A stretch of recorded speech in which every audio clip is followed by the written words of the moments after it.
किसी भयंकर मनोवेग से विक्षुब्ध कोई व्यक्ति हो, कोई बुद्धिमान पुरुष भी हो, तो उसे बार बार सांत्वना देनी पड़ती है। जो जीव भाव में मनुष्य है वह अपने दुखों से इतना परेशान है कि कितना भी उसे ज्ञान चर्चा की जाए, सत्संग किया जाए, फिर भी वह उसे ग्रहण नहीं कर पाता, अपने सत्य स्वरूप में नहीं आ पाता। जो शिष्य है उसकी जो विद्रोही बुद्धि होती है, उस बुद्धि को सही जगह लाने के लिए, तत्व ज्ञान को वो अपने अंदर लेकर आए, उसके लिए बार बार गुरु को प्रयास करने पड़ते हैं। बार बार चर्चा करके, बार बार समझा के उसे एक डायरेक्शन में लेकर आना पड़ता है। जैसे हम देखते हैं कि छोटे से बच्चे को माँ कैसे बहला फुसला कर खाना खिलाती है, वो ठीक से भोजन ग्रहण कर ले, इसके लिए कितना उसे प्रयास करना पड़ता है। बच्चा कभी इधर भागता है, कभी उधर भागता है, कभी कहता है ये खाने का मन नहीं है, दूसरी चीज़ लेकर आऊँ, फिर थोड़ी देर में कहता है नहीं मुझे नहीं खाना, मेरा पेट भर गया। तो माँ को सारे नखरे उठाने पड़ते हैं और बच्चे के पीछे पीछे भागना पड़ता है, तब जाकर वह जो बच्चा है थोड़ा सा कुछ ग्रहण कर पाता है। बिल्कुल ऐसा ही हाल शिष्य का होता है।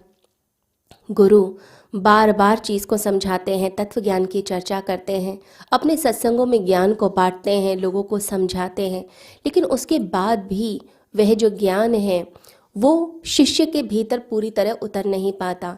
लेकिन गुरु का प्रयास हमेशा जारी रहता है।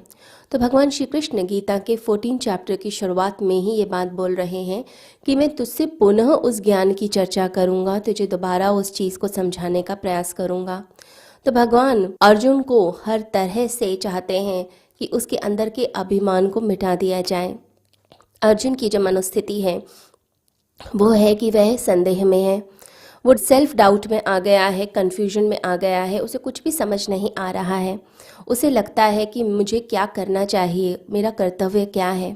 वो अपने कर्तव्य को छोड़कर भाग रहा है किसी और चीज़ के पीछे और सोचता है कि मैं शायद संन्यास ले लूँ तो मुझे को मन को शांति मिल जाएगी। लेकिन वो बात को समझ नहीं पा रहा। भगवान श्री कृष्ण कोई भी चीज़ थोपना नहीं चाहते अर्जुन पर। वो चाहते हैं कि सहज रूप से ज्ञान फलित हो, अंदर से ही ज्ञान का उदय हो। तो वो कुछ भी अर्जुन को आदेश नहीं दे रहे, कोई भी चीज़ ऑर्डर करके बता नहीं रहे, ये भी नहीं कह रहे कि मैं भविष्य जानता हूँ, मैं तो भगवान हूँ, मैं तुझसे ये कहता हूँ तो इसको मान।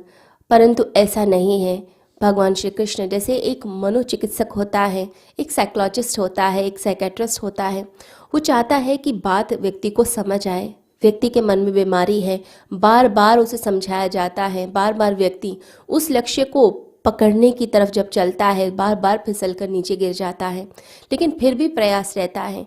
तो श्री कृष्ण एक मनोवैज्ञानिक की तरह अर्जुन के मन पर प्रयोग कर रहे हैं, उसके मन को ही नया करने का प्रयास कर रहे हैं। वो जानते हैं कि आत्म अज्ञानता ही रोग है, मैं जो है अंदर का अभिमान, यही उसका रोग है। इस रोग को, इस मैं को ही मिटा देना है।